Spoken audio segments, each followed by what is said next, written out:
I am the Tofu Golem. Please enjoy the video.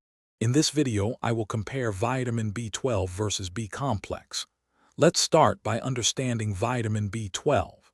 This essential nutrient plays a vital role in maintaining healthy nerve cells and producing red blood cells, which carry oxygen throughout your body. A lack of B12 can cause significant fatigue, muscle weakness, and even neurological problems. You can find B12 naturally in animal products like meat, fish, and dairy, or in fortified cereals. Now let's look at the B complex.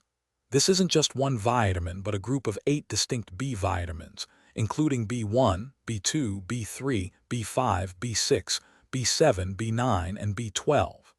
Each one has a specific job, from converting food into energy to supporting brain function and cell growth.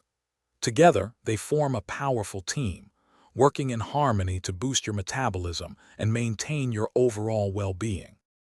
So, how do you decide which one is right for you? If a blood test confirms a specific B12 deficiency, or if you follow a vegan or vegetarian diet, a B12 supplement is likely your best choice.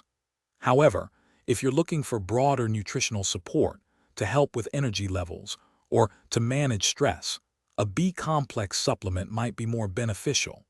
Always talk to your doctor to determine the best option for your individual needs. In conclusion, both vitamin B12 and B complex supplements offer distinct and valuable health benefits. Your decision should be based on your specific dietary habits, any diagnosed deficiencies, and your overall health goals. Remember, a balanced diet is always the foundation for good health, and supplements are there to fill any gaps. For more information and to explore other helpful products, check the description below for links, including those fantastic leak-proof meal prep containers and other great deals. Thanks for watching. Consider subscribing if we helped you today.